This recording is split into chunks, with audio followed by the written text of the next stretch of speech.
La fuerte sequía hace que la situación sea desesperante. Lo único que les queda para comer es mijo, del que fabrican un pan que apenas les aporta energía.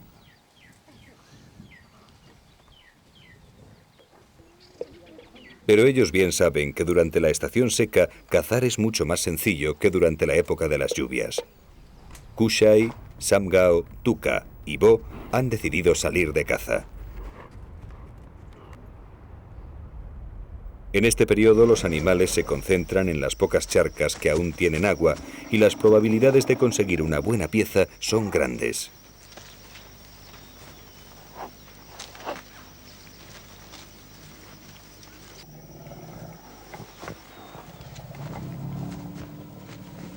Namibia es uno de los países africanos más ricos en vida salvaje.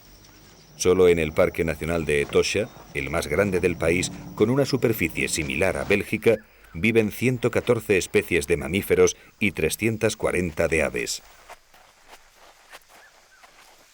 El calor aprieta con fuerza y los grandes paquidermos tienen prisa por alcanzar el agua.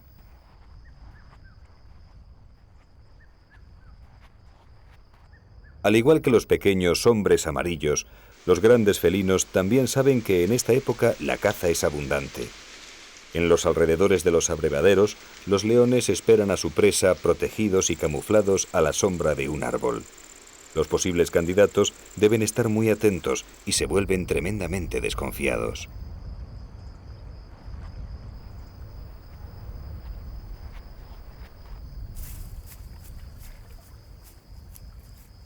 En diciembre comenzarán a caer las primeras lluvias que no se interrumpirán hasta finales de marzo. Durante estos meses, un verde y tupido manto de hierba cubrirá este enorme secarral.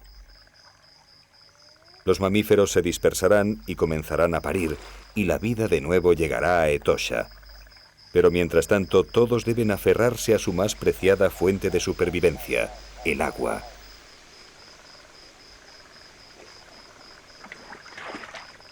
Solo los grandes predadores sentirán la llegada de las lluvias. Entonces Etosha se convierte en un gran lodazal y dar caza a una presa en estas condiciones supone un esfuerzo agotador.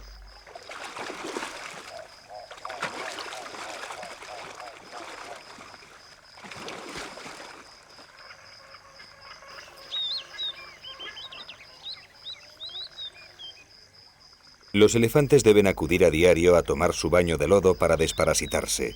Ellos son los amos del lugar, y cuando llegan a la charca, los demás animales saben que deben retirarse. Los bosquimanos también los temen y respetan, y en las cacerías siempre tratarán de evitarlos.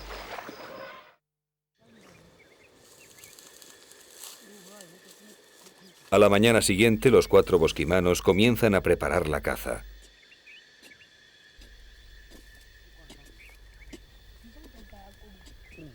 Su arma más poderosa se encuentra escondida bajo tierra.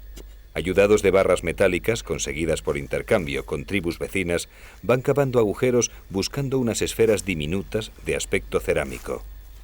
No son fáciles de encontrar y la búsqueda requiere su tiempo. Para la preparación del veneno son necesarias al menos 10 de estas bolitas.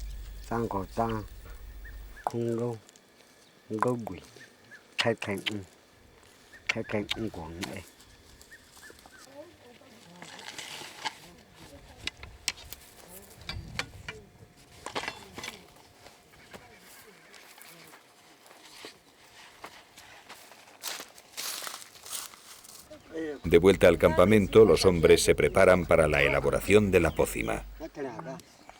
No hay prisa. La prisa es un concepto de Occidente, y aquí no quieren saber nada de ella. Bo, el más viejo de los 4, dice que en Occidente tenemos los relojes, pero que ellos poseen el tiempo. El primer paso es raspar y luego machacar hasta convertirlo en un fino polvo, la semilla del camungarunga, un árbol endémico del desierto del Kalahari.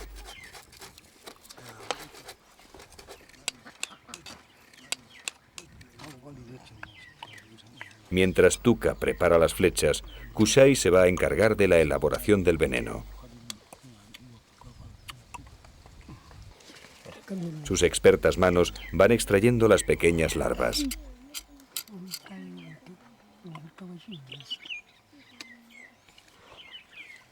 Una vez bien agarrada, se le arranca la cabeza y, como si fuera un tubo de pegamento, se vacía su interior en un hueso de jirafa. Estas esferas son en realidad la envoltura de las larvas de unos escarabajos cuyos fluidos corporales producen un veneno mortal. Poco a poco en el cuenco se va acumulando un líquido amarillo de aspecto ambarino. Algunas veces el líquido extraído de las larvas se aplica directamente sobre las flechas, pero si se quiere conseguir un veneno más potente, el proceso es algo más complejo. Sam Gao mastica la raíz de una sansevieria, una planta con una fuerte toxina, que mezclado con el líquido de las larvas y el polvo de la semilla, dan como resultado una ponzoña capaz de matar a un hombre en poco tiempo y del que no se conoce antídoto posible.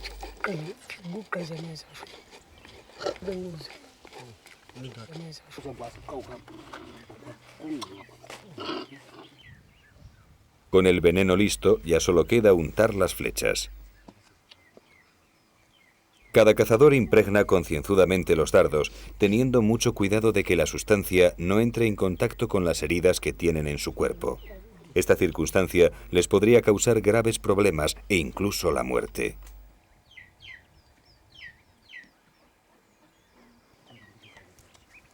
Las flechas no son grandes, ni sus puntas resultan demasiado afiladas, porque no buscan la muerte de sus presas por el impacto o las heridas producidas por las mismas.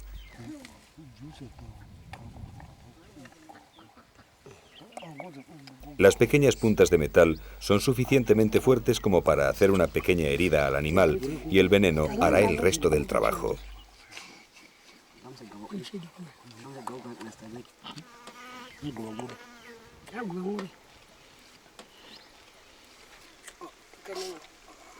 Las armas están preparadas, solo queda esperar a que el veneno se seque.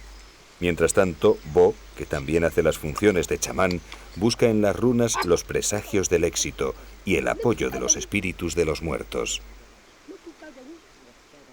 Las puntas de madera le señalarán el camino para encontrar la caza. Este es un ritual obligatorio para tener buena fortuna y mantener alejados a los malos espíritus.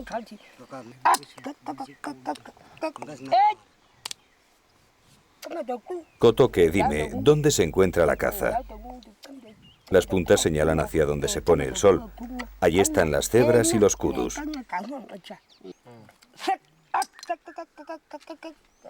La madera dice que donde se levanta el sol hay un grupo de oryx y gacelas. Para ese lugar partirán mañana, antes del amanecer, los 4 cazadores.